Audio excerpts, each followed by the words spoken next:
నేనైతే లోకంలో జీవించడానికి కానీ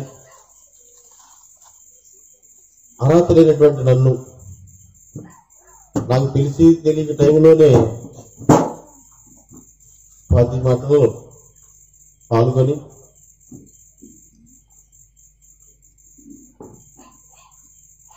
పాపం వలన వచ్చే జీతం ఏంటి? మరణం. ఆ మరణం రావాల్సిన నన్ను మరి నా పాపముల కొరకు, నా అతిక్రమల కొరకు మరి యోహాను గారు చెప్పినట్టుగా లోక పాపములు మోసుకొని పో దేవుని గొర్రె పిల్ల అనేటువంటి యేసుక్రీస్తు నా కొరకు ఆయన మరణించాడు. కాబట్టి నేను ఈ రోజున సజీవంగా ఉండటానికి ఆ యేసుక్రీస్తు చేసిన త్యాగం అది ఎలాగా జరిగిందంటే, నాకైతే యేసుక్రీస్తు అంటే పడేది కాదు. మేము హైందవ కుటుంబంలో పుట్టాం. అంటే విగ్రహారాధన చేసినటువంటి వాళ్ళం. అందుకని నా పేరు భవానీ శంకరు, మా అన్నయ్య పేరు సాంబశివరావు పెట్టారు. ఫస్ట్ నుంచి కూడా క్రీస్తు యేసు అంటేనే మాకు పడేది కాదు. ఏదో దేశాల దేవుడు అనేటువంటి భావం ఉండేది. అలాంటి పరిస్థితిలో ఉన్నటువంటి మాకు విజయవాడ నగరంలో మరి బస్టాండ్కి రైల్వే స్టేషన్కి దగ్గరలో ఉంటుంది గవర్నర్పేట అని. ఆ గవర్నర్పేటలోనే మా ఇల్లు. అక్కడే అరండాలపేట అని మరి మీకు అందరికీ చాలా మంది తెలిసి ఉంటుంది. వంగవీటి మోహన్ రంగ గారు, అలాగే వారి అన్నయ్య గారు, అలాగే కొంతమంది ఆ ప్రాంతంలో మరి రౌడీజం చెలాయిస్తున్నప్పుడు ఆ ప్రాంతంలో నేనున్నాను. కాబట్టి వీళ్ళని చూసి, వీళ్ళ యొక్క నడవడిని చూసి, వీళ్ళు చేస్తున్నటువంటి అక్కడ కార్యాలను చూసి, అంటే వీళ్ళకి భయపడి వీళ్ళు చెప్పినట్టు నడుచుకోవటం, వీళ్ళు ఏదంటే అక్కడ అందరూ అదే మాట మీద ఉండటం భయపడి, ఈ రకంగా చూసి నేను కూడా ఆకర్షితున్నై ఆడలాగా నేను కూడా తయారవ్వాలి, నా మాట అంటే వాళ్ళు భయపడాలి అనేటువంటి ఆలోచనతో మరి ఇంట్లో తల్లిదండ్రుల మాట వినకుండా, చదువు సంధులు లేకుండా వాళ్ళు చూసుకుంటూ తిరిగి మరి ఉన్న టైంలో మరి మా అమ్మ నాన్న ఎంతో చెప్పారు, బతిలాడారు, కొట్టారు, తిట్టారు. అయినా సరే నేను అనకుండా, వాళ్ళకి చెప్పకుండా ఊళ్ళు వెళ్ళిపోవటం, వాళ్ళు కనపడకుండా స్కూల్కి వెళ్ళమంటున్నారని వాళ్ళ మాట వినకుండా తిరుగుతుంటే వాళ్ళకి అనిపించిందంటే ఇద్దరు కూర్చొని ఆలోచించారంట ఒకరోజు, మనం స్కూల్కి వెళ్ళి అలా తిరగద్దంటే ఇటు కంటెదురుగా ఉండట్లేదు, ఎటు పడితే వెళ్ళిపోతున్నాడు, అసలు ఆ మాట అనకుండా అసలు చదువుతావా లేదా అని కనుక్కొని, అది చదివినా చదవకపోయినా కంటెదురుగా ఉంటాడు, ఆయన్ని అడగమని చెప్పిందంట మా అమ్మ. అందుకని మా నాన్న పిలిచి అడిగాడు, ఏరా నువ్వు చదువుకుంటావా లేదా అని. నేను చదువుకోను నాన్న అన్నాను. అయితే నీ కర్మ, ఇంట్లో అంట్లతో మీ అమ్మతో పాటు ఆ నీళ్లు ఆ ఒంట్లో పని చెయ్యి అని చెప్పాడు. ఇంకప్పటి నుంచి నాకు స్వాక్స్ వచ్చింది, ఆ కుర్రలతో తిరగటం. మా ఇంటికాడే సినిమా హాల్ ఉంది. అక్కడ బ్లాక్ టికెట్లు అమ్మేవాళ్ళ మీద దౌర్జన్యం, అలాగే జేబులు కొట్టేవాళ్ళ మీద దౌర్జన్యం, అలాగే బ్రాతల్ హౌస్లు ఉండే వాళ్ళ మీద దౌర్జన్యం, అలాగా నేను ఇంకా కొంతమంది కుర్రలు పట్టి చేయటం. ఇంకా పార్టీ వాళ్ళు పట్టుకొని మమ్మల్ని లేదో పనికొస్తారు పార్టీకని వాళ్ళు మమ్మల్ని ప్రోత్సహించడం, వాళ్ళ ప్రోత్సాహం వల్ల మా ఇష్టానుసారంగా ప్రవర్తించడం, ఇలా చేసడం వల్ల పార్టీ వాళ్ళు కమ్యూనిస్ట్ పార్టీకిను వంగవీటి రంగ గారి యొక్క అన్న వంగవీటి రాధా అని ఉన్నాడు, ఆయనకి కమ్యూనిస్ట్ పార్టీలో ఉన్నటువంటి వాళ్ళ గొడవలు వచ్చి ఆ కమ్యూనిస్ట్ పార్టీలో ఒక పెద్ద నాయకుడిని చంపారు. వంగవీటి రాధా అంటే రంగా వాళ్ళ అన్నయ్యగా వాళ్ళు కలిసి, కొంతమంది కలిసి చలసాని వెంకటరత్నం గారని ఆయన చంపారు. ఆ చంపిన కేసులో ముద్దాయిని చంపడానికి మమ్మల్ని ఎన్నుకున్నారు. అంటే మా పేట నుంచి ఒక ఇద్దరిని, నన్ను ఇంకొక అతన్ని, అలాగే ఒక 4-5 పేటల నుంచి ఇద్దరు చొప్పున ఎన్నుకొని పార్టీ ఆఫీసులో కూర్చోబెట్టి, మీ కేసులన్నీ మేము చూస్తాం, మీకేమో వచ్చిన మాది బాధ్యత, కాబట్టి ఇది పార్టీ కార్యక్రమం కాబట్టి మీరు చేయాలని అప్పచెప్పారు. అయితే మేము మంచి హుషారులో ఉన్నాం, మేము కూడా రౌడీలాగా మారాలి, మేము కూడా మేమంటే భయపడాలి అనేటువంటి ఆలోచనతో ఉన్నాం కాబట్టి వాళ్ళు మనకేంటి పార్టీ అంటుందని ఒక వారం 10 రోజులు తిరిగి అతన్ని పట్టుకొని పెద్ద పెద్దోళ్లే అతన్ని చంపడానికి భయపడ్డారు. మేమంతా చిన్నపిల్లలం కాబట్టి అతన్ని పట్టుకొని ఒక అర్ధరాత్రి పూట అతను ఇంకొక అతను వస్తుంటే పట్టుకొని అందరం కలిసి పొడిచి అతను సర్దేశాం. ఆ తెల్లారి పార్టీ వాళ్ళు మమ్మల్ని తీసుకెళ్లి స్టేషన్లో అప్పచెప్పారు. వాళ్ళు కోర్టులో పెట్టారు. పట్టకుండా మమ్మల్ని రిమాండ్కి పంపించారు. ఒక 6 నెలలు జైల్లో ఉన్నాం. 6 నెలలు ఉన్నప్పుడు జైల్లో మాకు సిగరెట్లు కానీ మాకు మందు కానీ మా ఖర్చులకు కానీ అన్ని వాళ్లే చూసుకున్నారు. మళ్ళీ బెయిల్ రాగానే మమ్మల్ని ఘనంగా మరి చాలా మందిని కుర్రోళ్ళు వచ్చి మమ్మల్ని ఎమడబెట్టుకొని మా పేటలో తీసుకొచ్చి విడిచిపెట్టారు. అంటే ఏదో స్వాతంత్ర ఉద్యమంలో పాల్గొని జైలు నుంచి వస్తున్నట్టుగా మాకు అంత విలువ, అంత గౌరవం. జైల్లో కూడా మమ్మల్ని చాలా జాగ్రత్తగా చూసేవాళ్ళు. ఇక బయటకు వచ్చిన కాడి నుంచి అందరూ మమ్మల్ని చూసి భయపడతాం, నమస్కారం నమస్కారం అంటాం. ఇది చాలా బాగుంది అనుకున్నాం. ఒక్క మర్డర్ చేస్తేనే ఇందాక ఉంది, ఇంకా మర్డర్ చేస్తే ఇంకా చంపితే ఇంకెలా ఉంటుంది అనుకొని మా ఇష్టానుసారంగా మరి చేయటం వల్ల మరి 1990 సంవత్సరం వచ్చేపాటికి ఒక 7 మర్డర్ కేసుల్లో ముద్దాయిని. ఈలోపు మా నాన్నగారు నాకు మీద మర్యాద పడి మా నాన్న కూడా ఇలాంటి మాకు పోలీస్ స్టేషన్ ఇప్పుడు గుమ్మ ఎక్కిన వాళ్ళం కాదు, ఈడు ఇలా తయారయ్యాడు అని చెప్పి ఆయన దిగులు పడి ఆయన చనిపోయాడు. ఆయన చనిపోయినప్పుడు బాధపడలేదు, సంతోషించాను. ఎందుకంటే నాకు చెప్పేవాళ్ళు లేరు ఇంట్లో ఇంకా అనుకున్నాను. అయితే 90 సంవత్సరం వచ్చేపాటికి 79 కాడి నుంచి 1990 వచ్చేపాటికి ఒక 7 మర్డర్ కేసులు, రౌడీ షీటు, ఆ బ్యాట్లో నాదొక బ్యాచ్ ఇలాగ తయారయ్యారు. ఆ సినిమాలు కానీ ఆ చుట్టుపక్కల సెంటర్లో మామూలు వసూలు చేయటం ఇదంతా. ఈ 1990లో ఒకరోజు అంటే ఆ ప్రాంతంలో సంబరాలు ప్రతి దసరాకి అప్పుడులోనే 10 లక్షలు 12 లక్షలు వసూలు చేసి షాపుకి 5,000 10,000 వసూలు చేసి సంబరాలు తీసేవాళ్ళు, అమ్మవారి సంబరాలు. అలాగే వినాయక చవితి పండుగ కూడా వస్తే మళ్ళీ మామూలు వసూలు చేసి, ఆ మామూలు కూడా ఎలాగా ఇస్తే ఒక దండం, ఇవ్వకపోతే 2 దండాలు అని చెప్పేవాడు. ఇస్తే ఒక దండం, లేకపోతే 2 దండాలు అనేవాడు. అంటే 2 దండాలు అంటే నువ్వు ఇవ్వకపోతే నీకు తర్వాత ఉంది అన్నట్టు అన్నమాట. ఎందుకంటే అది సెంటరు, పెద్ద పెద్ద షాపులు ఉంటాయి. డీసెంట్ రోడ్డు మీకు విజయవాడ తెలిసే ఉంటది. ఆ పెద్ద షాపులన్నీ బట్టల షాపులు, పెద్ద పెద్ద షోరూమ్లు, అంటే పెద్ద పెద్ద అద్దాలు, అంటే లక్షలు పెట్టి ఖర్చు పెట్టి ఆయన చేస్తారు. ఏముంది, ఎవరన్నా తాగి సోడా బుడ్డి కనుక ఒకటి వేస్తే అవన్నీ పలిగిపోతాయి. అంటే ₹1,00,000 నష్టం వస్తాయి. కాబట్టి అందుకని ఒక లేచి మమ్మల్ని కేసు పెట్టినా ఎవరన్నా తీసుకెళ్ళి మళ్ళీ నాయకులు ఫోన్ చేస్తారు, మళ్ళీ బయటకు వచ్చేస్తాం. ఒక 324 గారి కేసు పెట్టినా చిన్నదే కాబట్టి బెయిల్ పెట్టుకుని బయటకు వస్తాం. ఏరా మా మీద కేసు పెడతామని మళ్ళీ గొడవ. ఇది అంత ఎందుకని 5,000 10,000 ఇచ్చి సంవత్సరానికి సరిపెట్టేవాళ్ళు. అలాగా ఉంటూ మరి 7 మర్డర్ కేసులు వాయిదాలు, చిన్న చిన్న కేసులతో మరి రౌడీ షీటర్గా మరి అప్పటికి నాకు కూడా శత్రువులు తయారయ్యారు. మరి ఆ లోపునే మా అమ్మగారు ఏం చేశారంటే నేను మారుతానేమని చెప్పి మ్యారేజ్ చేశారు. నాకు అప్పుడు 17-18 సంవత్సరాలు ఉంటాయి, ఆమెకు 16 సంవత్సరాలు ఉంటాయి. అంటే 17 సంవత్సరాల్లోనే నేను ఫస్ట్ మర్డర్కి వెళ్ళినప్పుడు లోపల లిక్కర్లు వేసుకొని తిరిగాను జైల్లో. 17 సంవత్సరం వచ్చినా సరే లోపల డ్రాయర్తో తిరిగేవాడిని. అంటే ఆపు డ్రాయర్లు ఉండే, ఎర్ర డ్రాయర్లు, బ్లూ డ్రాయర్లు. అంటే అంత పిల్లవాడిని అనమాట. అంటే నాకు 18 వచ్చేపాటికి విజయవాడ నగరంలో మరి A1 రౌడీ షీటర్గా తయారాను. అంటే అంత మూర్ఖుడిగా తయారన్నమాట. అయితే ఎవరో నాకు చెప్పేవాడు లేరు.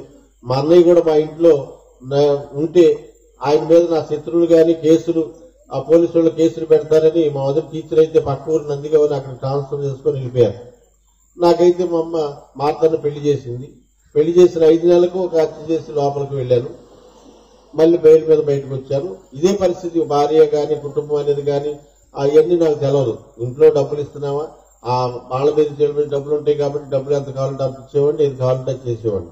అయితే 1990 సంవత్సరంలో ఏం జరిగిందంటే మా స్నేహితుడిని ఎర్రసాంప అంటే మొత్తం ఆ ప్రాంతానికి భయం. మా చిన్నాటి స్నేహితుడు, అతన్ని రంగా బ్యాచ్ వాళ్ళు కొట్టారు. సెంటర్ నిలబెట్టి కొట్టారు. అతను సెంటర్ అంటే అతనంటే భయం.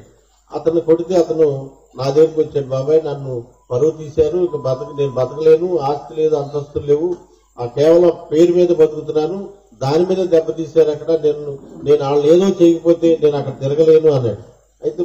అయితే అతన్ని సంపుతా నిన్నంటే ఒకటంటే నన్నంటే ఆయన వేసేద్దామన్నా అని తిరుగుతుంటే దొరకట్లేదు. మేము తిరుగుతున్నాం అతను తెలిసింది. ఈలోపు దొరకట్లా. మా దగ్గర డబ్బులు అయిపోయినాయి. ఏం చేయాలని అర్థం కాకపోతే అంతలో గుంటూరు నుండి కొంతమంది వచ్చారు. ఆ గుంటూరు జిల్లాలో కాకాని అని ఉంది. ఆ కాకాని పక్కన అనమర్లపూడి అని ఉంది. ఆ అనమర్లపూడి గ్రామ మండల ప్రెసిడెంట్ అతను. ఆ ఊళ్ళో నిరాకర్షితంగా పాలిస్తుంటాడు అనమాట. అతని తాతల కాడి నుంచి కూడా ఆ గ్రామాన్ని తమ సొత్తుగా పాలించేవాళ్ళు. ఆ ప్రజలకు విరక్తి కలిగి మనిషికి తీసుకొని అతను చంపడానికి కిరాయి ఇచ్చారు. అంటే 1,65,000 రూపాయలకి కిరాయి మాట్లాడాం అతన్ని చంపడానికి. ఆ డబ్బులు తీసుకొని వచ్చి వీళ్ళని చంపాలని ఆ బాడీ బ్యాగ్ లో తిరిగి ఒక రోజు దొరికారు. దొరికితే వాళ్ళ మీద 15 మంది కలిసి వస్తుంటే వాళ్ళ మీద మేము అటాక్ చేసి అతనితో పాటు ఇంకొక అతన్ని పొడిచాం. ఒకరిద్దరు చచ్చిపోయారు, ఒక అతను గాయాలతో ఉన్నాడు. అక్కడి నుంచి వచ్చిన తర్వాత విజయవాడలో ఈ మేము చంపుతాం అనుకున్నాడు అయ్యప్ప మాల వేసుకున్నాడు. మేము చంపమేమని. అయినా సరే అయ్యప్ప మాల ఉన్న అతని కోసం వెతికి సినిమాల దగ్గర సైలెన్స్ చేయడానికి గాంధీనగర్లో ఉంటది. అతను 5-6 కూర్చొని ఉన్నాడు. అతను ఎమ్మడ పడితే అతను సినిమాల్లో పారిపోయాడు. సినిమాల్లో ఫస్ట్ షో సినిమా ఇచ్చిపెట్టబోతున్నారు ఇంకా కాసేపట్లో. సినిమా హాల్లోకి పారిపోయాడు. ఆ హాల్లో మేము కూడా ఎమ్మడపడి హాల్లోకి వెళ్ళి అతను పొడుస్తుంటే లైట్లు వేసేశారు అడావుడికి. లైట్లు వేస్తే అంతమంది చూస్తుండగా మధ్యలో మేము పొడవటం ఆ బీట్ కానిస్టేబుల్ అందరూ చూశారు. ఆ బీట్కి వచ్చారు నైట్. వాళ్ళు కూడా బీట్ బుక్ లో రాసేశారు పలానా భవానీ శంకరు, పలానా సాంబా, పలానా సీను, పలానా బెన్ని వీళ్ళందరూ కలిసి పొడుస్తుండగా మేము చూసామని రాశారు. అంటే అయ్యప్ప మాలలో ఉన్న అతన్ని చంపాం. అంటే ఆ 9 రోజుల్లో 3 మర్డర్లు. అంటే ఆ 7 ఈ 3 10 మేము చంపి వెళ్ళిపోయాం. ఆ నైటే ఆ తెల్లారి నా భార్యని మా అమ్మని తీసుకెళ్లి స్టేషన్లో కూర్చోబెట్టారు. అతను వస్తే మేము విడిపిస్తామని. ఆ విషయం తెలిసి మేమే ఫోన్ చేసి మేము వస్తాం స్టేషన్కి, మా వాళ్ళు పంపించేయమని చెప్పి వెళ్ళి మేమే సరెండర్ అయ్యాం. సరెండర్ అయితే వాళ్ళు పంపించేశారు. అయితే నూజివీడితో సబ్ జైలుకి పంపించారు. సబ్ జైలుకి పంపించిన తర్వాత అక్కడి నుంచి మా స్నేహితుడు ఒక అతను కార్పొరేషన్ లో చేస్తాడు. అతను తెచ్చి బైబిల్ ఇచ్చాడు నాకు. అన్నయ్య ఇది చదువు నువ్వు, చాలా బాగుంటుంది అన్న. అతని మాట కాదలేక తీసుకున్నాను, ఆ పక్కన పెట్టాను. ఒక 4 రోజులు అయిన తర్వాత సెక్షన్ కమిటీ అయింది. విజయవాడ వచ్చాం. విజయవాడ జైలుకి వస్తే అది మా సొంత జైలు అంటది అనమాట. విజయవాడ జైలుకి మా ఇంటికి దగ్గరే ఉంటుంది. అంటే అక్కడ ఆ జైల్లో మనం చేసే వార్తలు వీళ్ళందరికీ కూడా మేమంటే భయం అనమాట. అంటే మేము గొడవలో తిరుగుతాం. వాళ్ళ లోపల మమ్మల్ని ఏమన్నా అంటే మళ్ళీ వీళ్ళు ఏమన్నా బయట మా భార్యల్ని మా పిల్లలు ఏమన్నా చేస్తారనే భయం చేత మమ్మల్ని మేము లోపల ఏ గొడవ చేసినా ఏం చేసినా అనేవాళ్ళు కాదు. విజయవాడ జైలుకి వచ్చిన కానీ తాగటం, గంజాయి తాగటం, మందు తాగటం, పేకాడుకోవటం, లోపల ఈ గొడవలు వాళ్ళని కొడతాం వీళ్ళు కొడతాం, బయటకు ఎవరు డబ్బులు ఇవ్వకపోతే వాళ్ళని తీసుకొని జైల్లో కొట్టడం, కుర్రలను తెప్పించి కుర్రలను వాళ్ళని పిలిపించి జైల్లో కొడతాం, ఇవన్నీ చేస్తాం ఉంటుంటే ఈ జైల్లో బెయిల్ 3 సంవత్సరాల వరకు బెయిల్ రాలేదు. ఈ కథవా కేసులు అన్ని వచ్చినాయి కానీ అయ్యప్ప మాలలో ఉన్నటువంటి కేసులు రాలేదు. ఈలోపు నాకు లోపల 3 సంవత్సరాలు ఎప్పుడు ఉండలేదు. ఉంటే 5 నెలలు ఉన్నాను, 6 నెలలు ఉన్నాను, సంవత్సరం ఉన్నాను. ఒకేసారి 3 సంవత్సరాలు ఉండేపాటికి లోపల నాకు ఉన్న అలవాటు ఏంటంటే గంజాయి బాగా అలవాటైపోయింది. ఆ రాత్రిపూట గంజాయి తాగి ఏదో పుస్తకం చదువుకుంటా ఉంటేనే నిద్ర పట్టేది. నేను 2-3 పడుకునేవాడిని. ఒకరోజు ఏమి చదవడానికి ఏమి పుస్తకాలు లేవు. నేను తెప్పించుకోవడం మర్చిపోయాను. నైట్ లాకప్ వేసిన తర్వాత సాయంత్రం 6 లాకప్ వేసేస్తారు జైల్లో. అన్ని జైల్లో కూడా 6 లాకప్ వేసేస్తారు.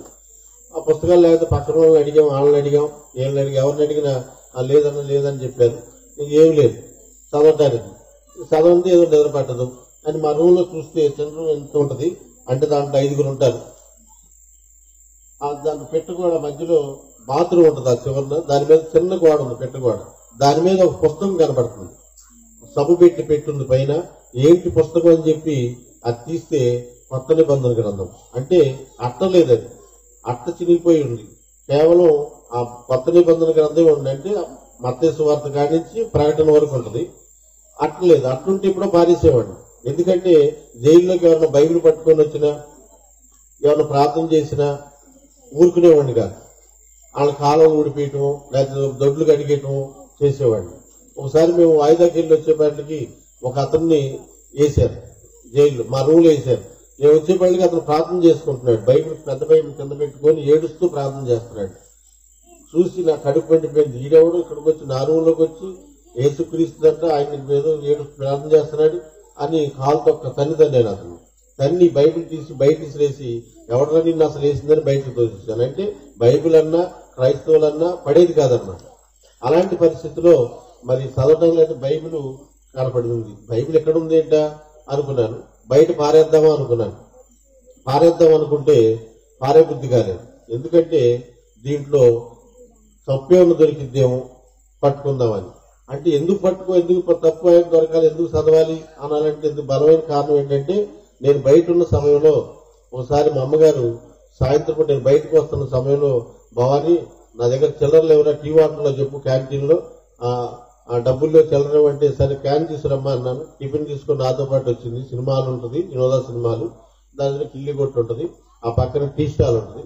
సరే రామ్మ అన్నాను. తీసుకెళ్లి ఆ టీ వాటర్లో చెప్పి టీ పోయిన అని చెప్పి ఎదురుగా కిల్లి కొట్టుంటే వెళ్ళి సిగరెట్ అంటించుకుంటుంటే అక్కడ నా కోసం అప్పటికే రంగా బ్యాచ్ వాళ్ళు 30 మంది బరిసెలు గొడ్డలను తీసుకొని అక్కడ రెడీగా ఉన్నారు నేను వస్తే చంపడానికి. అంటే నేను అప్పటికి 5 నెలలు జైల్లో ఉండి వచ్చి నెల అవుతుంది బెయిల్ మీద బయటికి రంగా కొనలను చంపి. ఈ లోపల నా కోసం అక్కడ కాపు కాస్తున్నారు. నేను మామూలు సిగరెట్ కాల్చుకుంటే నా మీదకి ఎగబడ్డాను. ఆయుధాలు తీసుకుని ఎగబడేపాటికి అక్కడ గోల్డ్ స్పాట్ చేస్తానంటే వాళ్ళ మీద విసిరేసి కాళ్ళలో దూకేశారు. ఆ విషయం మా అమ్మ చూసి అమ్మో నా కొడుకును చంపేశారు, వాళ్ళ దగ్గర కత్తులు గొడ్డలు బరిసెలు చూసి చంపేశారు, నా కొడుకునేమని కోలబడిపోయింది. నేను పరిగెత్తుకుంటూ వెళ్ళిపోయి కాళ్ళలో దూకేసి అటు తిరిగి వచ్చాను. వెనకాల కాలం ఉందా కాళ్ళను దూకేశాను, అటు తిరిగి వచ్చాను. అప్పటి నుంచి మా అమ్మకు భయం పట్టుకుంది, అమ్మో నా కొడుకును చంపేస్తారని. అని ఆమె ఏం చేసిందంటే ఆమె పూజించేటువంటి సాంబశివుడిని ఆ రోజు ప్రార్థన చేసింది. ఒక రాత్రి, అయ్యా నేను మగతోడు లేకుండా ఉన్నాను, నా కొడుకుని ఎలా రక్షించుకోవడం నాకు తెలవట్లేదు, నీ పేరే పెట్టుకున్నాను, ఆయన నువ్వే కాపాడాలయ్యా అని సాంబశివుడికి దండం పెట్టుకుందంట. దండం పెట్టుకుంటే ఆ రాత్రి ఇల్లంతా చీకటితో గాఢాంధకారం అయిపోయిందంట. గాఢాంధకారంగా ఉంది. ఆ చీకటిలో పెద్ద శక్తి ఒకటి ఆ ఇంటిని ఆవరించి నల్లగా ఉందంట. శక్తి లాగా అమ్మో ఏంటి నేను దేవుడికి దండం పెడితే ఈ దెయ్యం వచ్చిందని బయట దడుచుకొని ఆమె చాలా గట్టి కళ్ళు మూసుకొని పడుకుందంట. తెల్లారే లేచి ఆమె ఆయుర్వేద మాత్రలు తయారు చేసే కంపెనీ చేసేది, ఇండియన్ మెడిసిన్ ఉంటుందని విజయవాడలో సీతారాంపురంలో ఆయుర్వేద కంపెనీ ఉంది. దాంట్లో లేడీస్ కూడా ఒక 56 మంది ఉంటారు. దాంట్లో మా అమ్మ చేసేది. వాళ్ళకి తెల్లారేది చెప్పిందంట ఏమనంటే ఇలాగ దేవుడికి దండం పెడితే నల్లగా ఉంది, ఏదో శక్తి ఆకారం దెయ్యంలాగా ఉంది, ఇల్లంతా చీకటితో నిండిపోయింది అని చెప్పారంట. దాంట్లో క్రైస్తవులు ఎవరు ఉండుంటారు. వాళ్ళు చెప్పింది ఏంటంటే అమ్మా ఆపత్కాలం నన్ను గురించి మొరపెట్టు, నీ మొర నేను ఆలకించదను, నిన్ను నేను విడిపించదను అని ఒక ఆయన ఉన్నాడు. ఆయన పాపుల కొరకు వచ్చాడు, నీ కొడుకు తెలుసో తెలియకో తప్పులు చేశాడు అంటున్నావు కదా, యేసుక్రీస్తును ప్రార్థన చెయ్యి అని చెప్పారంట. ఈమె బాధల్లో ఉంది కాబట్టి ఇంట్లో అన్నయ్య లేడు, మా నాన్న లేడు, ఎవరు నన్ను రక్షించేవాళ్ళు లేరు, ఈమె వల్ల కాదు. కాబట్టి నిజంగానే యేసుక్రీస్తు పడదని ఆమెకు తెలిసినా కూడా, ఆమెకు యేసుక్రీస్తు పడదు కాకపోయినా మా చిన్నక్క మా మేనమామకి ఇచ్చాం. అతను మా మేనమామ ఏరే స్త్రీతో అక్రమ సంబంధం పెట్టుకుంటే గొడవ పడి మా చిన్నక్క వచ్చి మా దగ్గరే ఉంటుంది 2 పిల్లలు తీసుకొని. ఆమె ఇక్కడికి వచ్చి దేవుడిని నమ్ముకుంది, యేసుక్రీస్తు నమ్ముకుంటే మా చిన్నప్పుడు మా అమ్మ నాన్న ఆమెను కొట్టి నువ్వు అసలు మా ఇంట్లో ఉండడానికి లేదు అని చెప్పి ఆమెను తోలేసి ఏరే పెట్టేశారు. మా ఇంటికి రావద్దు అసలు నువ్వు యేసుక్రీస్తు నమ్ముకుంటే అంటే. అలాంటి కుటుంబం అనమాట. అయితే ఏమో ఇప్పుడు ఆపదలో ఉంది కాబట్టి నా కొడుకుని ఎలాగైనా కాపాడుకోవాలి. ఎలాగా ఎవరు కాపాడతారంటే యేసుక్రీస్తు కాపాడతారన్నారు. అంటే వచ్చి ఆ రాత్రి ఆయనకి ప్రార్థన చేసిందంట, అయ్యా నేను మహానగరంలో మరి నా కొడుకుని నేను కాపాడుకోలేను, నువ్వే కాపాడాలి, నువ్వే పాపం కొరకు వచ్చావంట, నా కొడుకు తెలిసి తెలియక ఏదో తప్పును పాపం చేశాడు, నువ్వు అందించండి, మీరు క్షమించండి, ఆయన కాపాడండి అని ప్రార్థన చేసి పడుకుందండి. అనుకుంటే తెల్లవారు ఏమో లేచే టయానికి 3-3:30 లేస్తుంది. ఏమో లేచి కొన్ని క్షణాల్లో లేస్తుంది అనగా ఆ వెలుగు కనపడుతుందంట. ఇంట్లో తెల్లని వెలుగు కనపడుతుంది. ఏంటి ఎంత వెలుగు ఉంది అని ఆశ్చర్యపోతుంటే కిటికీలో నుంచి వెలుతురు లోపలికి వచ్చిందంట. వెలుతురులోకి యేసుక్రీస్తు వెలుతురులో వచ్చి అమ్మా నీకు నీ పిల్లలకి నా రక్షణ సదాకాలం తోడుంటుందని చెప్పాడంట. దేవుని స్తోత్రం, హల్లెలూయా. అంటే యేసుక్రీస్తు అంటే అసలు దేవుడే కాదు, ఎవరో దేవుడు, ఏ దేశాల దేవుడో అనుకున్న ఆమెకి మరి 30 దేవతలని పూజించేది.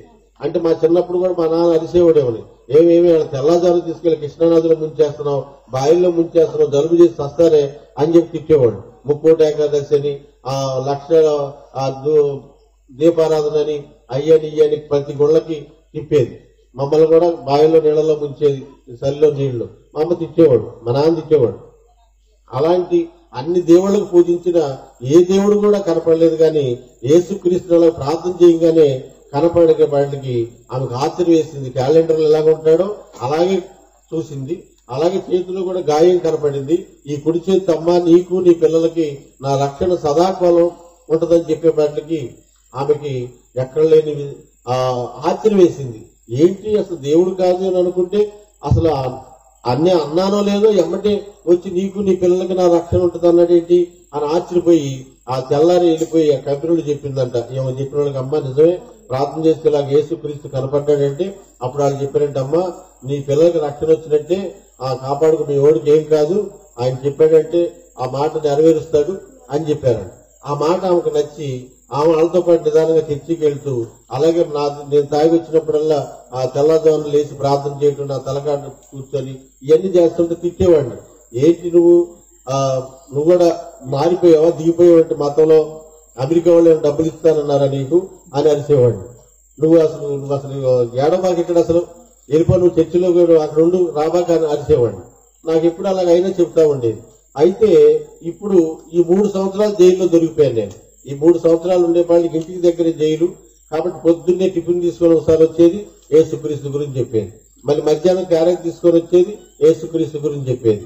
సాయంత్రం వచ్చేది ఏదో తీసుకొని ఒక పెట్టుకొని యేసుక్రీస్తు గురించి చెప్పేది. తిట్టేవాడు రాబాకామా అని చెప్పి గేట్లో కూడా చెప్పేవాడిని, అసలు పంపిబాకా వాళ్ళని. అయినా వాళ్ళకి ఏదో చెప్పి వచ్చి చెప్తా ఉండేది. అందుకని బైబిల్ చదవాలనిపించింది. అంటే ఈ బైబిల్లో చదివి దాంట్లో తప్పు తెలిసి నాకు కూడా తెలిసినే యేసుక్రీస్తు ఎలాంటోడో అని చెప్పి చెబుదామని ఈ బైబిల్ చదవాలనుకున్నాను. ఈ బైబిల్ చదవాలనుకుని దాంట్లో తప్పు పట్టుకోవాలని చదివితే ఆ బైబిల్ అంతా కూడా నాలో ఉన్న తప్పులు పట్టుకుంది. దేవుని స్తోత్రం. దాంట్లో తప్పు పట్టుకోవాలని నేను చదివితే నా తప్పులన్నీ ఆ బైబిల్ పట్టుకుంది. అది చదవాలి అనుకొని మళ్ళీ గంజాయి సిగరెట్ వెలిగించి ఒక చేతితో కాలుస్తూ ఒక చేతితో బైబిల్ పట్టుకొని పడుకొని కాలు మీద కాలు వేసుకొని గోడ కానుకొని ఈ పుస్తకం తీసి చదువుతున్నాను. అంటే మత్తయి సువార్త 1వ అధ్యాయంలో వచనాలు అన్ని కూడా వంశావళులు ఉంటాయి. 18వ వచనం కాడి నుంచి ఉంటుంది యేసుక్రీస్తు జన్మ విధానం ఎట్లా అనగాని. ఆ 18వ వచనం కాడి నుంచి 21వ వచనం చదివే పాటలకి దాంట్లో ఏముంటదంటే, ఆమె యొక్క కుమారుని కనెను, ఆయనకు యేసు అని పేరు పెట్టును, ఆయన తన ప్రజలను వారి పాపముల నుండి ఆయన రక్షించును అంటుంది. ఆయనే రక్షించని ఉంటుంది. అంటే నేను చదివిన గ్రంథాలన్నీ కూడా ఏం చెప్పినాయి అంటే, దుష్ట శిక్షణ శిష్ట రక్షణ. అంటే మంచి చేసిన వాళ్ళని రక్షించడానికి, చెడ్డ చేసిన వాళ్ళని శిక్షించడానికి వచ్చారు ఈ దేవుళ్ళందరూ. అంటే నేను అప్పుడు తెలుసో తెలియకో నేను కొన్ని హత్యల్లో పాల్గొన్నాను. అలాగే రౌడీ షీటు, అలాగే శత్రువులు, అలా కేసులు, వాయిదాలు, ఇవన్నీ పోలీసులు, గొడవలు, ఇవన్నీ గందరగోళంగా ఉన్నాయి. అంటే యేసుక్రీస్తు ఏమంటాడు, తన ప్రజలను వారి పాపం నుంచి ఆయన విడిపించాలని ఉంటుంది. అంటే నన్ను విడిపిస్తాడా? ఈ కేసులో అన్ని కేసులు కొట్టేస్తారు, కానీ అయ్యప్ప మాలలో ఉన్న అతను చంపిన కేసులో మాత్రం మీకు శిక్ష పడిద్ది, అందుకనే బెయిల్ ఇవ్వట్లేదు, మీరేమైనా కంగారు పడద్దు, జడ్జి మారే వరకు కేసులు పొడిగిద్దామని పెద్ద పెద్ద లాయర్లు మాకు చెప్తున్నారు. ఏం కంగారు పడబాకండి, మీరు బెయిల్ ఇవ్వకపోయినా కేసు జడ్జి వెళ్ళిపోయేదాకా పొడిగిద్దాం కేసుని అని చెప్తున్నాడు. అంటే శిక్ష పడిద్ది అంటున్నాడు. ఈయన 3 సంవత్సరాలు ఉండే వాళ్ళకి నాకు కూడా నిజమే ఏంటి ఇలాగే అనవసరంగా వచ్చి 3 సంవత్సరాలు ఇరుక్కుపోయాను అని చెప్పి అనుకుంటున్నాను. ఆ పరిస్థితిలో ఈ బైబిల్ చదివే పాటలకి దాంట్లో ఏముంటుందంటే, ఆయన తన పాపం నుంచి వారి ప్రజలని ఆయన విడిపించునని ఉంటుంది. ఇంకా ఏముంటుందని మత్తయి సువార్త 11వ అధ్యాయం 28వ వచనం వచ్చేపాటికి అక్కడ ఏముంటుందంటే, సౌతర తీసిన వాళ్ళు ప్రయాసపడి భారం మోసుకొనుతున్న సమస్త జనులారా నా వద్దకు రండి అని ఉంటుంది. అంటే ప్రయాసపడి భారం మోసుకొనుతున్న సమస్త జనులారా అంటే అందరిని పిలుస్తున్నాడు ఏంటి? ఏదో కొన్ని కులాలకు దేవుడు, కొన్ని దేశాలకు దేవుడు కదా ఆయన, మరి అందరిని అంటే నన్ను కూడా పిలుస్తున్నాడా? అంటే నన్ను కూడా రమ్మంటున్నాడా అని చెప్పి రండి నేను మీకు విశ్రాంతిని కలుగజేస్తాను అంటున్నాడు. అంటే ప్రయాసపడి, అప్పటికి నాకు ఏ ప్రయాస, 10 మర్డర్ కేసులు, చిన్న చిన్న కేసులు 10-15 కేసులు, అలాగే బయట ఉంటే వారం అంతా కోర్టుల చుట్టూ తిరగటమే. ఆ కోర్టులకు వెళ్ళినప్పుడు మరి శత్రువులు అక్కడ కాపు కాయటం చంపడానికి, అలాగే బయట ఎక్కడ చంపుతారనే భయం, ఎక్కడి నుంచి ఉన్న భయం, ఎక్కడికి వెళ్ళి 5 నిమిషాలు ఉన్న భయం, ఒకళ్ళ భార్య సినిమా తీసుకెళ్లామన్నా తీసుకెళ్లలేని పరిస్థితి, వెనకాల 15 మంది ఉంటే బయటకు వచ్చే పరిస్థితి. ఇటు పోలీసు వాళ్ళు ప్రతిరోజు చెక్ చేయటం, ప్రతిరోజు నైట్ 10ంటికి కనపడితే బయట ఉండడానికి లేదని పంపించేయటం, బొడ్లు చెక్ చేయటం, ఇళ్లు చెక్ చేయటం. అలాగే మా మీద ఏమన్నా యాక్షన్లు జరిగినా లేదా ఆదివారం వచ్చినా ఎస్ఐ సిఐ మారినా నువ్వు స్టేషన్కి రామని చెప్పి పిలిపించడం, ఇలా చేసేవాళ్ళు. అంటే A1 రౌడీ షీట్లు, అంటే రౌడీ షీట్లలో కూడా ABC అని ఉంటుంది. అంటే A1 రౌడీ షీట్ అంటే ఏంటంటే విజయవాడలో అప్పుల్లో 500 మంది రౌడీ షీటర్లు ఉండేవాళ్ళు. దాంట్లో కొంతమందికి A1 rowdy sheet. A1 rowdy sheet అంటే లెక్క ఏంటంటే వాళ్ళ లెక్క ఏంటంటే పోలీసు లెక్క. ఈ A1 రౌడీ షీట్ ఉన్న వాళ్ళ మనస్తత్వం ఎలా ఉంటుందంటే 100 మందిలో అతను చంపాలనుకున్న వ్యక్తి ఉన్నా తన ప్రాణం పోయినా సరే ఆ వ్యక్తిని మాత్రం చంపేస్తాడు. అంటే అంత మూర్ఖుడు అనమాట. అలాంటి వాళ్ళని A1 రౌడీ షీట్ గా పెట్టారు. దాంట్లో నా పేరు కూడా ఉంది. కాబట్టి పోలీసులు ఎప్పుడు నన్ను వేధిస్తానే ఉండేవాడు. అయితే ఈ భారం అంతా కలిగి ఉన్నాను. ఈ కేసులు ఇటు చూస్తే భార్యకి పెళ్లి, మాకు పెళ్లి అప్పటికి 5-6 సంవత్సరాలు అయిపోయింది, పిల్లలు లేరు. ఇటు చూస్తే కేసులు, శత్రువులు, ఇవన్నీ గొడవల్లో ఉన్నాం. ఈ పరిస్థితిలో మరి ఎవరు మాకు శత్రువు అంటే వంగవీటి మోహన్ రంగా గారే శత్రువు. ఆయన నన్ను జైల్లో నిన్ను నరికించకపోతే నా పేరు రంగయ్య కాదు మార్చుకుంటా అన్నాడు. లోపల వార్నింగ్ ఇచ్చాడు. అయినా చాలా ప్రయత్నాలు బయట చేశాడు, కానీ ఆ దేవుడు కృపను బట్టి నేను తప్పించుకోగలిగాను. అయితే నేను అప్పుడేమనుకున్నానంటే నా బలం వల్ల లేకపోతే నా వెనకాల ఉన్న మనుషుల వల్ల ఆయన చేత కాలేదు అనుకున్నాను. అంటే తర్వాత దేవుడు కాపుదలు ఉండబట్టి నేను బ్రతికాను. ఎందుకంటే కొమ్మలు తిరిగిన వాళ్ళే చనిపోయారు, నేను పెద్ద లెక్క కాదు. అయినా దేవుడు ప్రణాళికలో ఉన్నాను కాబట్టి. అలాంటి భారం కలిగి ఉన్న నన్ను, ఆ మాట నన్ను ఆదరించింది. ప్రయాసపడి భారం మోసుకుంటున్న సమస్త జనులారా నా వద్దకు రండి అని. అంటే నన్ను కూడా పిలుస్తున్నాడు ఆయన. అంటే నా భారాన్నంతా తీసేస్తానంటున్నాడు. ఈ కేసులు, ఈ రౌడీ షీటు, ఈ శత్రువులు, వీళ్ళందరినీ తీసేసి మళ్ళీ నన్ను ఆ మంచి మనిషిగా చేస్తాడా అని ఇంకేముంటదని చదివాను. అంటే 20వ అధ్యాయం మత్తయి సువార్త 28వ వచనం వచ్చేపాటికి అక్కడ ఏముంటదంటే, చదువుతారా? పరిచారం చేయించుకున్నట్టుకు రాలేదు, పరిచారం చేయుటకును అనేకులకు ప్రతిగా విమోచన క్రయదానముగా తన ప్రాణం ఇవ్వటానికి ఆయన వచ్చాడంట. ఆయన ఎందుకు వచ్చాడంట? ఆయన క్రయదానముగా తన ప్రాణాన్ని ఇవ్వడానికి వచ్చాడంట. మా అమ్మ కూడా ఏం చెప్పేదంటే, అయ్యా ఆయన నీ కొరకు మరణించాడయ్యా, నీ పాపాల కొరకు ఆయన చనిపోయాడయ్యా సిలువలో అని చెప్తుండేది. ఆయన ఎవరో చనిపోవటం ఏంటి, నేను పాపం చేయటం ఏంటి, ఆయన ఎవరో చనిపోవటం దూరుగా నువ్వు పిచ్చి మాట మాట్లాడతావు అని అరిచేవాడిని. ఆమె చెప్పిన దానికి ఇక్కడ బైబిల్లో చదివిన దానికి ఏముందంటే అనేకుల కొరకు క్రయదానముగా తన ప్రాణం పెట్టుతున్నాడని ఆ బైబిల్లో ఉంది. మత్తయి సువార్తలో 20వ అధ్యాయం 28వ వచనంలో. ఇంకా ఏముందని చదివితే మత్తయి సువార్త 28వ అధ్యాయం 18-19 వచనంలో ఏముంటుందంటే, పరలోకమందును భూలోకమందును పాతాళమందును చదువు. అయితే పరలోకమందును భూమి మీదను నాకు సర్వాధికారము ఇవ్వబడి ఉన్నదంటాడు. దేవుని స్తోత్రం, హల్లెలూయా. పరలోకమందంట, భూమి ఎందును కూడా ఆయనకి సర్వాధికారం ఇవ్వబడి ఉందంట. అంటే సర్వాధికారం అంటే లీడర్లు ఏమంటారు, మీకు శిక్ష పడటానికి అవకాశం ఉంది, ఉరి పడచ్చు, లైవ్ పడచ్చు అని చెప్తున్నారు. అంటే ఆయన సర్వాధికారం ఉందంటే నన్ను కేసుల్లోంచి వీటన్నించి నన్ను తప్పించి మళ్ళీ మామూలు వ్యక్తిగా చేయగలడా, అంత అధికారం ఉంది ఆయనకి అని చెప్పి ఆ రోజు ఆ తెల్లవారు 2:30 అయింది. ఈ మత్తయి సువార్త 28 అధ్యాయాలు చదివిచ్చేశాడు. 28 అధ్యాయాలు చదివేశాను. చదివేసి ఇంకా ఏముంటది దాంట్లో చూడాలి అని కథ మార్కు సువార్త రేపు చదువుదామని పడుకున్నాను. అంటే 3ంటికి పడుకున్నాను. మళ్ళీ 5:30కి లాకప్ తెరుస్తారు. పొద్దున్నే లాకప్ తెరిచి అందరినీ బయటికి తీసుకొచ్చి వరుసగా 4 కూర్చోబెట్టి లెక్క పెడతారు. లెక్క పెట్టి పొద్దున్న డ్యూటీ ఎక్కుతున్న వ్యక్తికి అప్పచెబుతారు. ఇదిగో రాత్రి నాకు 150 మందిని నాకు డ్యూటీ దిగిన అతను అప్పచెప్పాడు, ఇదిగో నీకు 150 మందిని అప్పచెప్తున్నాను అని చెప్పి అవతల వాళ్ళకి ఛార్జ్ చేస్తాడు. అలాగే అప్పుడు కూడా ప్రతిరోజు లెక్క పెడుతుంటారు. ఆయన నేను లేచేవాడిని కాదు. ఎందుకు లేచేవాడిని కాదంటే, నేను పడుకునేది 1:30-2ంటికి పడుకునేవాడిని. మళ్ళీ తెల్లవారుజామున లేకమంటే, పొద్దున్న లేకమంటే అమ్మల కూతురు తిట్టేవాడిని వాళ్ళని. అందుకని పొద్దున్న ఇంట్లో తిట్టలేంటి ఎందుకని చెప్పి నన్ను లేపేవాళ్ళు కాదు, లెక్క పెట్టుకొని వెళ్ళిపోయేవాళ్ళు. ఆయన పడుకున్నప్పుడే వెళ్ళిపోయేవాడు. అయితే ఆ రోజు మాత్రం ఏం చేశానంటే 3ంటికి పడుకొని కూడా ఆ రోజు నిద్రపోయినట్టుగా ఆ జైల్లో 3 సంవత్సరాలు ఎప్పుడు పడుకోలేదు. అంత ప్రశాంతంగా నిద్ర పట్టింది. మళ్ళీ 3ంటికి మళ్ళీ 5:30కి ఆ లాకపరంగా టెన్షన్ గా లేచి బయటకు వచ్చి లైన్ లో నేను కూడా కూర్చున్నాను. దేవుని స్తోత్రం.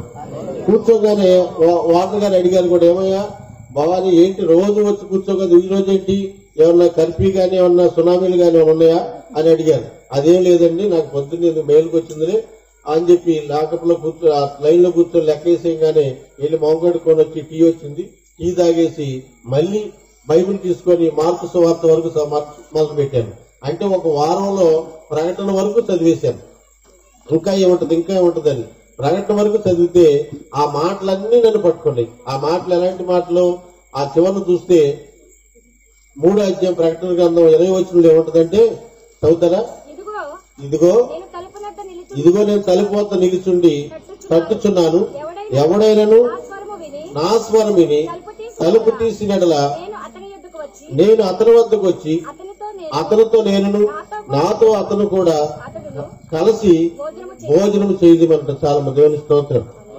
అక్కడ ఏమంటదంటే హృదయం అనే తలుపు తడుతున్నాడంట. ఆ హృదయం అనే తలుపు తెరిస్తే అతను నాలోకి వస్తాడంట. వచ్చి అతనితో నేను నాతో అతను కలిసి భోజనం చేయను. అంటే యేసుక్రీస్తు నాలోకి వస్తానంటున్నాడా? మరి వస్తానంటే నా హృదయం ఎలాగుంది? ఈ గంజాయి తాగి, అలాగే సిగరెట్లు తాగి, బూతు మాటలు మాట్లాడి ఆంటి చంపుదాం ఇంటి చంపుదాం అనే ఆలోచనలు పెట్టుకొని మార్కు సువార్తలో 7వ అధ్యాయం 21వ వచనంలో ఉంటుంది, మనుషుని హృదయంలోంచట దురాలోచనలు, జారత్వములు, దొంగతనములు, నరహత్యలు, అహంకారం. చదవండి మార్కు సువార్తలో. అహంభావం, అవివేకము లోపల నుండి, అనగా మనుషుని హృదయంలో నుండి జారత్వములు, దొంగతనములు, నరహత్యలు, వ్యభిచారములు, లోభములు, చెడుతనములు, కృత్రిమములు, కామ వికారములు, మత్సరములు, దేవదోషణము, అహంభావము, అవివేకము వచ్చును. ఇవన్నీ మన లోపల నుండి బయలు వెళ్లి మనుషుల్ని అపవిత్రపరుస్తుంది అంట. అంటే హృదయంలో ఇన్నున్నాయని అప్పటి వరకు నాకు తెలియదు. నా హృదయంలో ఇన్నున్నాయని ఎప్పుడు దురాలోచన చేస్తూనే ఉంటాం, ఎప్పుడు రకరకాలుగా మాట్లాడుకుంటూనే ఉంటాం. అంటే ఇన్ని దురాలోచనలు నాలో ఉంటే యేసుక్రీస్తు ఎలాగొస్తాడు నా హృదయంలోనికి అనుకున్నాను. అయితే ఇంకా బైబిల్లో ఉన్నట్టు మాటలు చూస్తే నాకు మత్తయి సువార్తలో 9వ అధ్యాయం 13వ వచనంలో ఏముంటదంటే, నేను పాపుల కొరకు వచ్చాను గాని నీతిమంతుల కొరకు రాలేదని ఉంటుంది. అప్పటి వరకు నా ఆలోచన ఏముందంటే, నేను తప్పు చేశాను కాబట్టి ఆ దుష్ట శిక్ష రక్షణ అంటున్నారు కాబట్టి, ఇంకా తప్పు చేశాను కాబట్టి నాకు ఇంక విమోచన లేదు, నన్ను ఎవరు క్షమించేవాళ్ళు లేరు, నేను తప్పు చేశాను. అయితే యేసుక్రీస్తు ఏమంటాడంటే, నేను పాపుల కొరకు వచ్చాను గాని నీతిమంతుల కొరకు రాలేదు అంటున్నాడు. ఆ మాట ఒకటి నన్ను బాగా ధైర్యపరిచింది. అలాగే రోమపత్రిక 8వ అధ్యాయం 1వ వచనం చూస్తే అక్కడే ఉంటదంటే, యేసుక్రీస్తు నందున్న వారికంట ఏ శిక్షా విధి లేదంట. అంటే యేసుక్రీస్తు నందున్న వారికి ఏ శిక్షా విధి లేదు. ఇక్కడే ఉంది నేను పాపుల కొరకు వచ్చాను కానీ నీతిమంతుల కొరకు రాలేదు. అక్కడే ఉంది యేసుక్రీస్తు నందున్న వారికి ఏ శిక్షా విధి లేదు.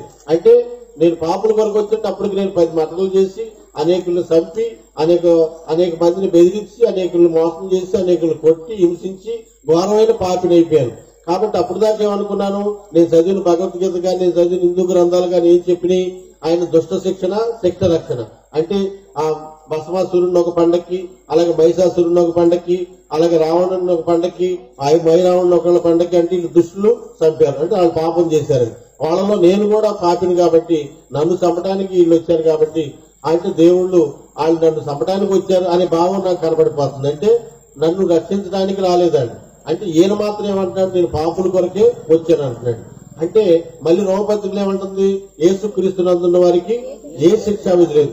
ఆయన అందు ఉండటం అంటే ఏంటి, ఆయన అందు ఉండటం అంటే ఆయన ఆజ్ఞను పాటించినట్టు. అలాగే యోహాను సువార్తలో కూడా చెప్తుంది కదా, 10వ అధ్యాయంలో 7వ వచనంలో ఏం చెప్తుందంటే, మీరు నా యందును నా మాటలు మీ యందును నిలిచిన మీకేది ఇష్టమో అది అడగమంటున్నాడు. మీకేది ఇష్టమో అది ఎవరంటున్నారంటే యేసుక్రీస్తే, లోకరక్షకుడైనటువంటి మెస్సియా. ఆయన అభిషేక్తుడు ఏమంటాడంటే మీకు ఏది ఇష్టమో అది అడగమంటున్నాడు. ఆయన అందు ఉండాలంట.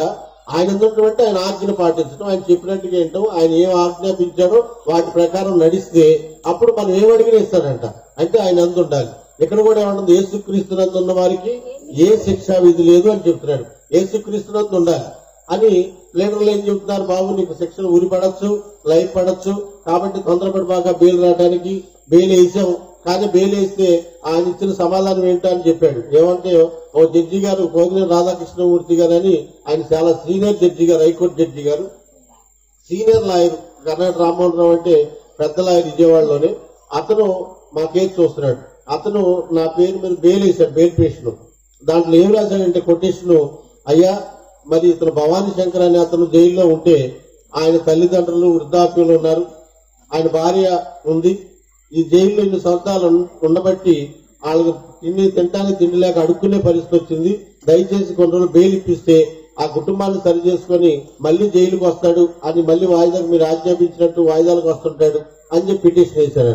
వేసినప్పుడు ఆ జడ్జి గారు చెప్పారంటే, అవునయ్యా కరెక్టే, భవానీ శంకర్ వెళ్తే ఆయన భార్య తల్లిదండ్రులు శుభ్రంగా భోజనం చేస్తారు, కానీ అనేక కుటుంబాలు పాడైపోతాయి. ఆ ఒక్క కుటుంబం గురించి ఆలోచిస్తే అనేక కుటుంబాలు పాడు చేస్తాడు ఈ వ్యక్తి, కాబట్టి ఇతను జైల్లో ఉంటే బెటర్, జైల్లో ఉంటే బెటర్ అని అంటే, అలాంటి పరిస్థితిలో ఇక బయటికి రారు మీరు, ఊరో లైఫ్ అంటున్నారు లీడర్ గారు.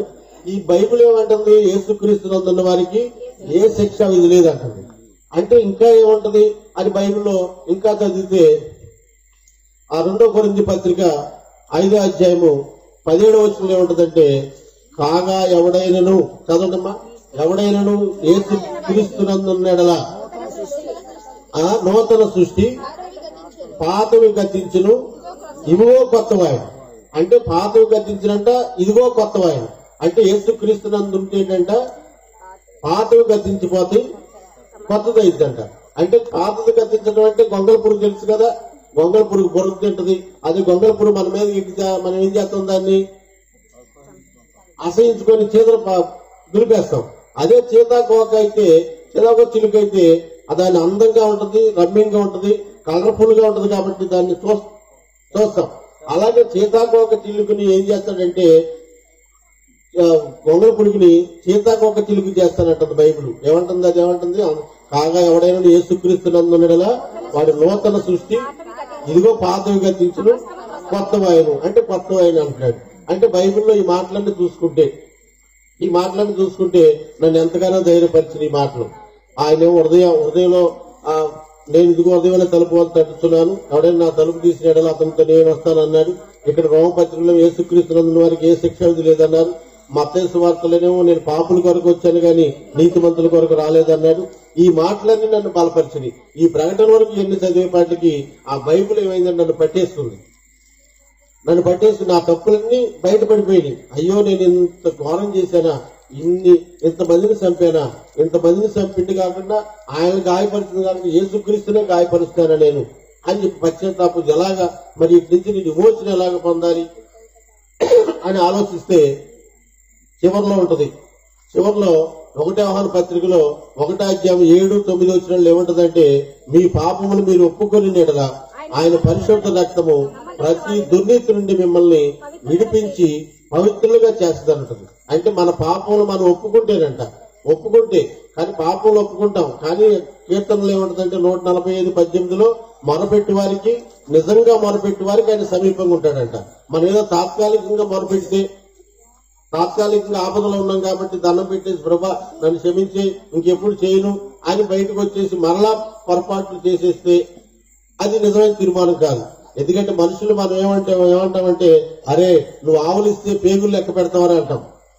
ఇంకా తెలియగలను ఏమంటారంటే, నువ్వు ఆవలించకపోయినా లెక్క పెడతానంటారు. అంటే దేవుడు మనుషులకి మనకే పేగులు లెక్క పెట్టేస్తుంటే మరి దేవుడికి ఎంత ఉండాలి, మన పుట్టక తెలుసు, మన మరణం తెలుసు.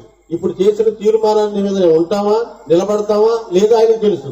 అంటే నిజమైన తీర్మానం ఉండాలి, నిజమైన పశ్చాత్తాపం ఉండాలి, నిజమైన ఒప్పుకోలు ఉండాలి అనేది. మీ పాపములు మీరు ఒప్పుకునేలా ఆయన పరిశుద్ధ రక్తము ప్రతి దుర్నీతి నుండి మిమ్మల్ని విడిపించి పవిత్రులుగా చేయను. అంటే నా పాపాలు ఒప్పుకుంటే మరి ఒప్పుకోవాలి, ఎలా ఒప్పుకోవాలి, ఏం చేయాలి అని ఆలోచన వచ్చింది. ఆలోచన వస్తే ఏం చేయాలి అంటే, ఎలాగా ఆ రోజుల్లో 1990 సంవత్సరంలో 91-92లో జైలుకి ఎక్కువగా సువార్థికులు వాక్యం చెప్పడానికి వచ్చేవాళ్ళు కాదు. ఎప్పుడో క్రిస్మస్ కో, గుడ్ ఫ్రైడేకో, ఈస్టర్ కో వచ్చేవాళ్ళు. మధ్యలో ఎవరు రావట్లేదు. ఇంకా తెలుసుకోవాలి యేసుక్రీస్తు గురించి, నేనేం చేయాలి, ఆయన ఏం చేస్తాడు, నేను ఎలా నడుచుకోవాలి, ఎలా నడుచుకుంటే ఆయన నన్ను అంగీకరిస్తాడు, ఎలాగ ఎవరు చెప్తారు అని ఎదురు చూస్తుంటే వాటర్ గారు, ఆ జైల్లో ఉన్నటువంటి వాటర్ గారు చెప్పారయ్యా, రేడియోలో 7-5 నిమిషాలకి వాక్యం వస్తుంది, ప్రతిరోజు విశ్వాణిలో ప్రేమధార వస్తుంది, అలాగే వేద పాఠశాల వస్తుంది, దాంట్లో చెప్తారు, కాబట్టి రేడియో తెప్పించుకోమన్నారు. మరి జైల్లో అయితే రేడియో ఎవరు, ఆ పొద్దున్నే వార్తలు వినిపిస్తారు మైక్ అటాచ్ చేసి, మళ్ళీ మధ్యాహ్నం వార్తలు వినిపిస్తారు, మళ్ళీ సాయంత్రం వార్తలు వినిపిస్తారు, కట్టేస్తారు.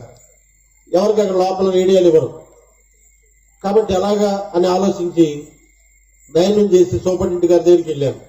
సూపరింటెండెంట్ గారు నాకు రేడియో తెప్పించుకుంటాను, పర్మిషన్ ఉండే అన్నాడు. ఆయన అన్నాడు, భవానీ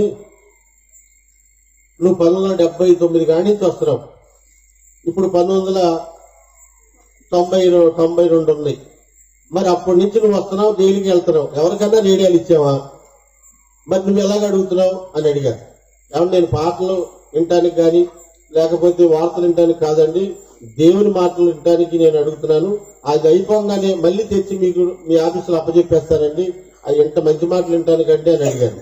అంటే అతనికి ఆలోచన కలిగింది. ఎందుకు ఆలోచన కలిగిందంటే ఈయన ఈ బైబిల్ చదవటం బిగిన్ చేసిన కాడి నుంచి ఆ జైల్లో గొడవలు తగ్గినాయి. మా బ్లాక్ లో ఎలాంటి గొడవలు అంటే పొద్దున లెక్కకి బయటికి రమ్మంటే గొడవ, వారు లేపారు, ఒకళ్ళకి వాటర్ వచ్చి లేపాడా అమ్మల బూతులు తిట్టేవాడిని.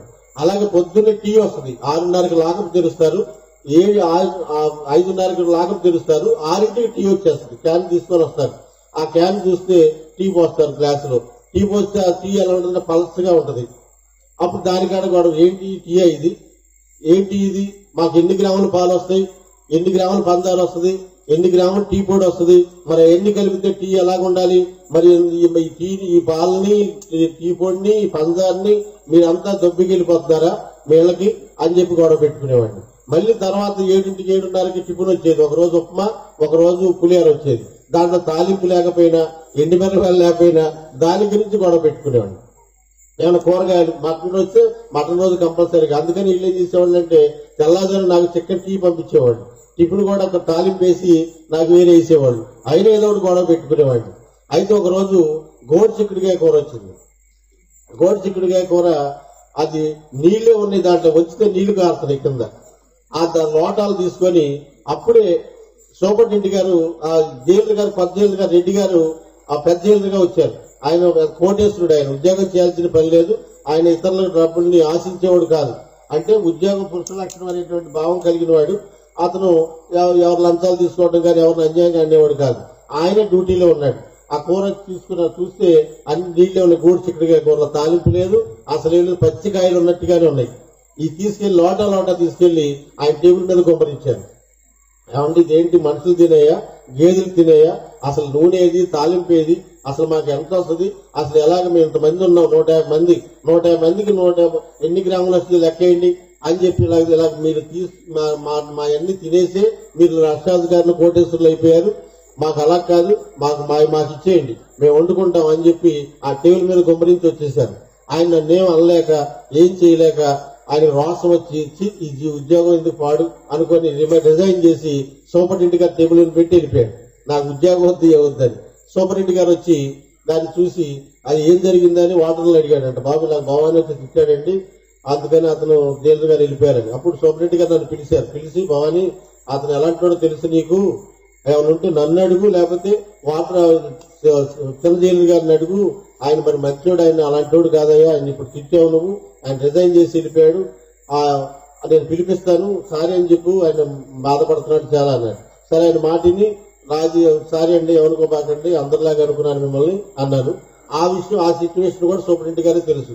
ఇలా రోజు గొడవలు జరుగుతాయి, కానీ 1 నెల 2 నెలల మధ్య గొడవలు లేవు. ఈ బైబిల్ ఎప్పటి నుంచి చదువుతున్నానో అప్పటి నుంచి గొడవలు లేవు. ఈ బైబిల్ చదవటమే సరిపోతుంది, ఈ బైబిల్ గురించి ఆలోచించడమే సరిపోతుంది. అయ్యో మరి నేను ఇన్ని హత్యలు చేశానే, ఇన్ని పాపాలు చేశానే, వీటికి నాకు విమోచన ఉందా, నిజంగా యేసుక్రీస్తును కడుగుతాడా, నిజంగా అంగీకరిస్తాడా అని ఎవరి మాటలు పట్టించుకోవట్లేదు. అదివరకు మా స్నేహితులంతా కూర్చుంటే బయటికి వెళ్ళి ఎవరిని చంపుదాం, ఏం చేద్దాం అని చెప్పి ఈ ఆలోచనలు, ఆయన కొడదామా, ఈయన కొడదామా, మందు తెప్పించుకుందామా, గంగా తెప్పించుకుందామా, ఈ ఆలోచనలోనే ఉండే మందు ఎలా తెప్పించుకోవాలని.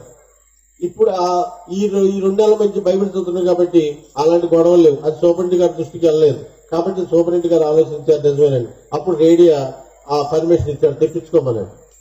అది తెప్పించుకొని ఏంటంటే దాంట్లో 7-5 వేద పాఠశాలలో ఆ ప్రేమ ద్వారా ఆర్ఆర్కే మూర్తి గారు చెప్పేవాళ్ళు, వేద పాఠశాలలోనేమో అబ్రహ్మేశ్వరి గారు చెప్పేవాళ్ళు. ఈ రెండు ఏంట వాళ్ళకి లెటర్లు వేస్తూ ఉండేవాళ్ళు. మరి నేను ఉపవాసం ఎలా ఉండాలండి, నేను ఎలాగ నా పాపాలు ఒప్పుకోవాలి, ఏం చేయాలంటే ఆర్ఆర్కే మూర్తి గారు లెటర్ వేశారయ్యా, నీ పాపాలన్నీ బాల్యదనం నుండి నువ్వు ఇప్పటి వరకు చేసిన ప్రతి పాపాన్ని ఆయన సన్నిధిలో ఒప్పుకో మళ్ళీ లెటర్ వేశారు. ఎలాగ ఒప్పుకోవాలి అంటే నువ్వు ఫాస్టింగ్ ఉండమని చెప్పారు, ఉపవాసం ఉండమన్నారు. సరే ఉపవాసం ఎలాగ ఉండాలి అని చెప్పి ఆ లోపల మా జైల్లో అడిగితే అక్కడ ఒక క్రైస్తవుడు ఉన్నాడు. అయ్యా ఉపవాసం నాకు తెలుసు, నేను కూడా ఉంటాను, నాతో పాటు ఉండమన్నాడు. ఎప్పటి వరకు ఉండాలి, ఎలా ఉండాలంటే పొద్దునుంచి సాయంత్రం వరకు ఉండాలి. పొద్దున్నే సిలువ వేసుకోవాలి, మెడలో దండ వేసుకోవాలి, నాకు తెలియదు కదా, సిలువ మెడలో వేసుకోవాలి, పొద్దున్న తలకు పోసుకోవాలి, తెల్లటి బట్టలు వేసుకోవాలి, తెల్ల బట్టలు వేసుకోవాలి, సాయంత్రం వరకు 5 వరకు ఆ ఉపవాసం ఉండాలి అని చెప్పి అన్నారు. అంతేగాని ప్రార్థన చేయాలని కానీ పాపాలు ఒప్పుకోవాలని కానీ అన్నది ఇలాగ ఉండాలి అన్నాడు. సరే అని చెప్పి నాకు తెలవక మా అమ్మతో చెప్పి ఆ సిలువ తెప్పించుకున్నాను, తెల్లటి బట్టలు తెప్పించుకున్నాను. ఒక రోజు ముహూర్తం పెట్టి ఈ రోజు ఉండాలనుకున్నాను. ఆ రోజు ఆ తలకు పోసుకొని ఆ రోజు ఉదయం కానించే ప్రభా ఈ రోజు నుంచి నేను ఇక్కడి నుంచి గంజాయి గాని ఇక సిగరెట్లు గాని ఇక ముట్టను అని చెప్పి ఉపవాసం ఉన్నాను. మధ్యాహ్నం 12 వరకు ఉన్నాం. ఉంటే నాకు ఇంటర్వ్యూ వచ్చింది, స్నేహితులు వచ్చారు మాట్లాడటానికి. ఇంటర్వ్యూకి వెళ్ళి మాట్లాడి వచ్చేపాటికి 2 అయింది. ఆ 2 అయ్యేపాటికి ఇతరేనని చూస్తే ఆయన భోజనం చేస్తున్నాడు. ఏంటయ్యా భోజనం చేస్తావు నువ్వు అంటే, నేను ఉండలేకపోయానులే బావ అని. నువ్వు తినేసి నువ్వు కూడా తినే పర్లేదు, ఇప్పుడు దాకా ఉన్నావు 2 దాకా అన్నాడు. 2 దాకా ఉంటుంది అని చెప్పి సరే నేను కూడా తినేద్దాం అనుకుని వెళ్తుంటే ఎవరో లోపల నుంచి చనిపోయిన వాళ్ళు చంపిన వాళ్ళు చనిపోయారు. వాళ్ళు తినడానికి కూడా లేరు. వాళ్ళ భార్య బిడ్డలు కానీ వారి తల్లిదండ్రులు కానీ మరి తినడానికి ఉండయో లేవు, వాళ్ళ పస్తుల్లో ఉంటున్నారేమో. నువ్వు బ్రతికే ఉన్నావు, నువ్వు ఉండలేవా ఒక పూట, అంతమందిని చంపావే, ఉండలేవా అని చెప్తుంది. అంటే లోపల నుంచి ఎవరో నన్ను ఏరే వ్యక్తి నాతో మాట్లాడుతున్నారు. అందుకే బైబిల్లో చెప్పబడింది కదా, ఆదియందు వాక్యమును, వాక్యము దేవుని యొద్దను, దేవుడే వాక్యమును అని చెప్పింది. అంటే వాక్యం ఎప్పుడైతే నా హృదయంలో ఉందో ఆయన ఉండి హెచ్చరిస్తున్నాడు అనమాట అని చెప్పాడు. అయితే ఏం చేయాలి ఇప్పుడు అని అంటే అప్పటి వరకు నాకు ఉపవాసం అంటే తెలియదు. 14వ సంవత్సరం వరకు మా తల్లిదండ్రులు పోషించారు. ఆ 14వ సంవత్సరం ఎప్పుడైతే నేను కుర్రాళ్ళు తిరగటం బిగిన్ చేశానో నేనే సంపాదించుకోవటం, ఆ బ్లాక్ టికెట్ దగ్గర బెదిరించి తీసుకోవటం, బ్లాక్ టికెట్లు అమ్మే వాళ్ళ దగ్గర, అలాగే జేబులు కొట్టే వాళ్ళ దగ్గర బెదిరించి తీసుకోవటం, అలాగే మా ఇళ్ళకాడ కాలువట్టిన అమ్మాయిలు బిగిన్ చేసేవాళ్ళు, వాళ్ళ దగ్గర బెదిరించి వాళ్ళ దగ్గర తీసుకోవటం. అంతగా వాళ్ళు ఎవరిలో అయితే రోడ్డు మీద ఎవరిని వెళ్తుంటే ఆఫ్ చేసేవాడిని, ఏదో పని ఉన్నట్టు ఆఫ్ చేసేవాడిని. బండి మీద వెళ్తున్నా నడిచి వెళ్తున్నా ఆఫ్ చేసేవాడిని. ఆఫ్ చేయటం ఆగనేవాడిని. ఏంటని ఆగేవాడు లాగి గొప్పని కొట్టేసేవాడిని. కొట్టేసి కత్తి తీసి పీక మీద పెట్టేవాడిని. ఏంటంటే అన్నాడు, అరబాకరా అని చెప్పి జేబులో తీసుకొని పో అనేవాడిని. అదేంటంటే ఆడు చంపేస్తానులే అనేవాడిని. ఒకవేళ ఆడు పరిగెత్తుకుంటూ పారిపోయేవాడు. ఒకవేళ స్టేషన్ చెప్పినా ఒకవేళ వాళ్ళు కూడా సరే చూస్తామనేవాళ్ళు. ఒకవేళ పట్టుకెళ్ళి ఎవరో కూడా ఫోన్ చేసి వచ్చేవాళ్ళు. ఈ రకంగా అలాగే ఆ వాటర్లు మా ఏరియాలో సెంటర్ కాబట్టి, బీసెంట్ రోడ్డు కాబట్టి సెంటర్ కాబట్టి వాటర్లో కూడా వెళ్లి ఏమైనా భోజనం చేసి టిఫిన్ ఆ బిర్యానీ తిని మళ్ళీ కూడా పార్సల్ చేసుకొని సరే ఉంటాలని వచ్చేవాడు, డబ్బులు ఇచ్చేవాడిని కాదు. అలాగే వాటర్లో నైట్ పూట వాటర్ ఉండే భోజనం చేసిన మళ్ళీ వాళ్ళ దగ్గరే టిఫిన్ చేసిన వాళ్ళ దగ్గర 100-200 తీసుకునేవాడిని. అలాగే ఇలాగా ఆ ఉపవాసం అంటే తెలియదు. ఇప్పుడు ఉపవాసం ఉండే వాళ్ళకి ఆకలేస్తుంది. ఏం చేద్దాం అంటే నాకే అనిపించింది, అంటే బాల్య దినము నుండి నేను చేసిన పాపాలన్నింటినీ ఒప్పుకోవాలి అని రూమ్లోకి వెళ్ళిపోయి ఆ కుర్రాడు మాకు లోపల పనిచేయడానికి కూడా కుర్రాళ్ళు ఉండేవాళ్ళు. అంటే చోరీ కేసులు వచ్చేవాళ్ళు. ఏరే ఊళ్ళోంచి చోరీ కేసులకు వచ్చిన వాళ్ళకి బీడీలు సిగరెట్లు ఇప్పిస్తే మాకు పళ్ళాలు కడగటం, మా పక్కలు వేయటం, మా రూమ్లో ఏమేం కావాలో పని చేసుకునేవాళ్ళు. ఆ కుర్రాడు చెప్పాను ఎవరిని రాని పక్కన అని చెప్పి కట్టనేసి ఆ కొవ్వొత్తి వెలిగించి అప్పటి నుంచి మా అమ్మ చెబుతున్నారే ఉపవాసం మోకాళ్ళ మీద ప్రార్థన చేయాలని అని చెప్పేది. నేను చాలాసార్లు ట్రై చేశాను. మోకాళ్ళ మీద ఉంటే ఇలా వణికి ఉండలేకపోతున్నాను. ఇప్పుడు అనుకున్నాను ఈసారి కంపల్సరీగా ఉండాలి. ఈ శరీరమే నన్ను వీటన్నిటికీ ప్రేరేపించింది. తప్పు చేయడానికి, కొడటానికి, గాయపరచడానికి, చంపడానికి ఈ శరీరమే నన్ను ప్రోత్సహించింది. కాబట్టి ఈ శరీరాన్ని నలగొట్టాల్సింది ఈ రోజు ఎలాగైనా సరే. నా పాపాలను ఒప్పుకునే వరకు నేను తెగకూడదు అనుకున్నాను. ఆ కొవ్వొత్తి వెలిగే వరకు, నేను ఆర్పే వరకు కూడా నేను ప్రార్థనలో ఉండాలనుకున్నాను. ఏమైనా సరే అనుకొని ఆ కుర్రాడు చెప్పి కట్టలేసి ఆ కొవ్వొత్తి వెలిగించి ఆ సిలువ పట్టమని పెట్టుకొని మోకరిల్లాను. బాల్య దినము నుండి నాకు గుర్తున్న పాపాలన్నిటినీ ఒక్కొక్కటి ఒప్పుకుంటున్నాను. ప్రభా నాయన ఇదిగో పలానా వ్యక్తిని నేను గాయపరిచాను, నన్ను క్షమించు. ఇంకెప్పుడు నా జీవితంలో నేను ఎవరిని గాయపరచను.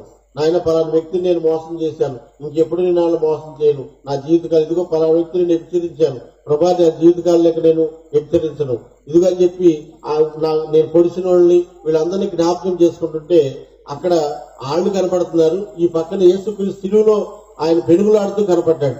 అంటే ఆయన రక్తం ఒళ్ళంతా దారులుగా కారుతుంది, గాయాలు కోట్లు పొడిస్తే ఎలా వస్తుందంటే బుడబుడబుడని వస్తుంటది. అంటే అన్నం పొంగి వచ్చినప్పుడు ఎలా బుడబుడ వస్తుంటుందో కోట్లు పడినప్పుడు నేను చూశాను. ఆ బుడబుడబుడని నెత్తులు పైకి వస్తుండేది.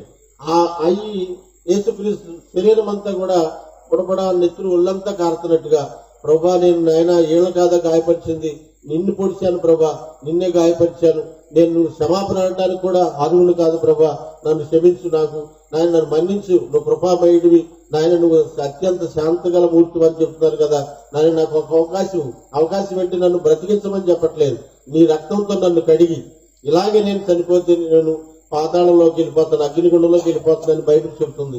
కాబట్టి నేను నాకు ఒక్క అవకాశం నాయన, నేను ఇంకా జీవితంలో నేను పొరపాటు చేయను, నీ రక్తంతో కడిగి అప్పుడు నన్ను తీసే భూమి నుంచి, అప్పుడు నేను నీ దగ్గరకు వస్తాను.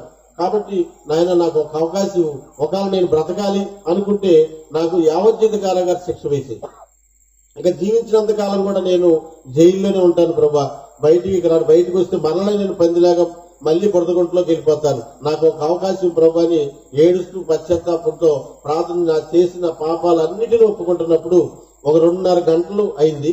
ఆ చెమటలు కారిపోతున్నాయి, పైన ఫ్యాన్ కూడా తీసి కొవ్వొత్తి ఆగిపోద్దని చెమటలు కారిపోయి ఆ బయటికి వెళ్తుంది దారిలాగా. అంటే కొత్త బట్టలు దొరుకోమన్నారు కదా, వైట్ షర్టు పంచి రింగ్ కూడా తెచ్చింది, దానికి ఎర్ర రంగు ఉందనుకుంటా అంచు, ఆ ఎర్ర రంగుతో కలిసి నీళ్లు బయటకు వెళ్తాం, నెత్తురులాగా ఉందంట. బయట చూసే వాళ్ళు అందరూ ఆశ్చర్యం చూసి వెళ్తాయి, నెత్తురు వస్తుందని. అంటే ఆ చెమట ఇవన్నీ కూడా ఈ 2.5 గంటలు ప్రార్థనలో ఉన్నప్పుడు ఈలోపు అధికారులు బయట నుంచి డిఐజీ గారు రౌండ్కి వచ్చారు. వాళ్ళు అందరినీ లాకప్ నుంచి బయటికి రమ్మని అరుచుకుంటూ వచ్చారు వాటర్లు. వాళ్ళు చూసి లెగుద్దామని లెగుస్తుంటే పైకి లెగలేకపోతున్నాను. అంటే కాళ్ళు ఆ భూమిలోకి దిగబడిపోయినట్లుగా మోకాళ్ళ మీద ఉన్నాను కదా, పైకి లెగలేకపోతున్నా, అతుకుపోయినట్టుగా ఉన్నాయి, లెగలేకపోతున్నా, పైకి కాళ్ళు సహకరించట్లేదు. అలాగ గోడకి అలాగ తరుగులు పడి అలాగ ఆనుకున్నాను. ఆనుకుని కళ్ళు మూసుకుని వెంబటే కళ్ళు మూతలు పడ్డాయి. ఆ మూతలు పడ్డప్పుడు ఏం కనపడుతున్నాయంటే ఇళ్ళని కూలిపోతున్నాయి, మేళ్ళ కూడా పెద్ద మేళ్ళ కూడా కూలిపోతున్నాయి, చెట్లు కూడా ఏళ్లతో సహా ఊడి వచ్చేస్తున్నాయి, ఇవన్నీ నీళ్ళలో కొట్టుకెళ్ళిపోతున్నాయి. అయ్యో బిల్డింగ్లు కూలిపోతున్నాయి, చెట్లు ఏంటి ఇలాగ వెళ్ళిపోతున్నాయి నీళ్ళకి అనుకుంటే మనుషులు కూడా కొట్టుకెళ్ళిపోతున్నారు. అరే మనుషులు కూడా వెళ్ళిపోతున్నారు ఏంటి, వీళ్ళందరికీ జలప్రలయమా ఏంటి అనుకుంటే నేను కూడా నీళ్లు వచ్చి నన్ను కూడా కొట్టుకుని నేను కూడా నీళ్ళలో కొట్టుకొని వెళ్ళిపోతున్నాను. ఒక చెట్టు అంటే వచ్చి దాన్ని పట్టుకున్నాను, అది కూడా నాతో పాటు వచ్చేస్తుంది. ఒక బండరాయిని వాటేసుకున్నాను, ఆ బండరాయి కూడా డొల్లుకుంటూ నాతో పాటు వచ్చేస్తుంది. నేను కూడా డొల్లుకుంటా వెళ్ళిపోతున్నాను. అమ్మో చనిపోతున్నాను అనుకుని డొల్లుకుంటూ వెళుతుంటే ఇలా తలకాయ కిందకు వచ్చింది, కాళ్ళు పైకి వచ్చింది, తలకాయ కిందకు వచ్చింది, కళ్ళు పైకి చూస్తున్నాయి. అంటే ఆకాశానికి చూస్తున్నప్పుడు ఆకాశం నుంచి ఒక సన్నని దారం నీటి మీదకి వచ్చింది. ఆ దారం అంటే ఎంత ఉంది, సూదులు ఎక్కిచ్చేటటువంటి సన్నని దారం ఆకాశం నుండి వచ్చి ఆ నీటి మీద ఒక కొన అలా తిరిగి ఆ కొన లోపలికి వచ్చింది, అలా రౌండ్ తిరిగి దాన్ని పట్టుకున్నాను. దాన్ని పట్టుకోగానే ఎవరో బలమైన హస్తంతో నన్ను చేయి పట్టుకొని లేపి ఆ నీళ్ళలోంచి ఆ నీటి ఒడ్డున అవతల ఒడ్డున గరికి మీద, అంటే మెత్తని గరికి మీద పడుకోబెట్టారు. ఏంటి ఎవరినన్ను ఇలా తీశారు, ఎలాగ బయటకు వచ్చాను, దారం పట్టుకుంటూ వచ్చేసానా, దారం పట్టుకుంటూ ఎలాగొచ్చేసాను అని ఆశ్చర్యపోయాను. ఏమంటే నాకు మేలుకు వచ్చేసింది. ఇది ఏంటో నేను ఆరాధ్యమూర్తి గారికి లెటర్ ఇచ్చాను, ఏమంటే ఇలాగ ఉపవాసం అడిగినప్పుడు ఇలాగ వచ్చిందంటే ఆయన మళ్ళీ ఏం లెటర్ ఇచ్చాడు, అయ్యా నిన్ను పాపంలోంచి దేవుడు పక్కకు తీశాడు, జలరాశుల్లోంచి ఆయన బయటికి తీశాడు, లేకపోతే ఆ జలరాశుల్లో మునిగి చనిపోయేవాడు, అయితే దేవుడు చనిపోయి నిన్ను బతికించాడు. అందుకనే ఎఫెసీ పత్రిక 2:1 అంటాడు కదా, అపరాధముల చేతను పాపముల చేతను మీరు చచ్చి ఉండగా క్రీస్తు యేసుతో కూడా మిమ్మల్ని బ్రతికించి ఉన్నాను అంటాడు. అలాగే నిన్ను బ్రతికించాడయ్యా, ఇక మరలా నువ్వు ఆ పాపంలోకి వెళ్ళబాక అన్నాడు. ఇంకా అప్పటి నుంచి ఆ కొత్త నిబంధన గాను అయిపోయింది, పాత నిబంధన కూడా చదవటం. ఆ రోజు నుంచి గంజా సిగరెట్లు మానేశాను, ఆ కుర్రోళ్ళతో ఎవరితో కూర్చొని మాట్లాడలేకపోతున్నాను, వాళ్ళతో కూర్చుంటాను కానీ యేసుక్రీస్తు సిలువే గుర్తొస్తుంది నాకు. ఆయన గాయపడినవి, ఆయన ఒళ్ళంతా రక్తము, ఆయన ముళ్ళ కిరీటం కంటే మొహం నిండా రక్తము, ఆయన శరీరం గాయాలు ఇవన్నీ నేను పొడిచిన వాళ్ళు వీళ్ళు పొడిచినప్పుడు వాళ్ళు భయపడిపోయి పరిగెడుతున్నప్పుడు ఎప్పటిపడి పొడిచిని ఆ పొడుస్తున్నప్పుడు ఆ రక్తం కారటం ఇవన్నీ యేసుక్రీస్తునే నేను గాయపరిచినట్టుగా ప్రభు ఎంత పొరపాటు చేశాను. అలాగే మత్తయి సువార్తలో కూడా అంటాడు 25 వచనంలో 25 అధ్యాయం 31 వచనం కంటే ఏమంటాడంటే నా 35 వచనంలో నేను మిక్కిలి అల్పులైన ఈ నా సహోదరులకు ఒకరు చేసింది కనుక నాకు చేసినట్లే అంటాడు. అంటే ఏమంటాడంటే ఇంకొకరికి ఎవరైనా చేస్తే అది యేసుక్రీస్తు చేసినట్టు. మంచి చేసినా చెడు చేసినా వేరే వాళ్ళకి మంచి చేస్తే అది యేసుక్రీస్తు చేసినట్టే, చెడు చేస్తే యేసుక్రీస్తు చేసినట్టే. అయ్యో నేను ఎంత పొరపాటు చేశాను, ఎలాగా విమోచన పొందాలి అని ప్రార్థన చేస్తూ ఇలాగా ఉంటున్న టైంలో దేవుడు అప్పుడే ఈలోపు మమ్మల్ని విజయవాడ జైలు నుంచి గుంటూరు జైలుకి మార్చారు. గుంటూరు జైలుకి ఎందుకు మార్చారంటే అక్కడ కేసులు ఉన్నాయి కదా, మర్డర్ కేసులు. అక్కడ సెక్షన్ కమిటీ అయింది, జిల్లా కోర్టుకి అటు కమిటీ అయింది కాబట్టి అక్కడికి వెళ్ళాలి. ఆ జైలుకి వెళ్తే ఆ జైలుకి వెళ్ళిన తర్వాత ఆ జైల్లో మేము వెళ్ళినప్పుడు ఆ గుంటూరు జైలు ఎలా ఉంటుందంటే 35 రూములు ఉంటాయి, ఇలా రౌండ్ గా ఉంటాయి.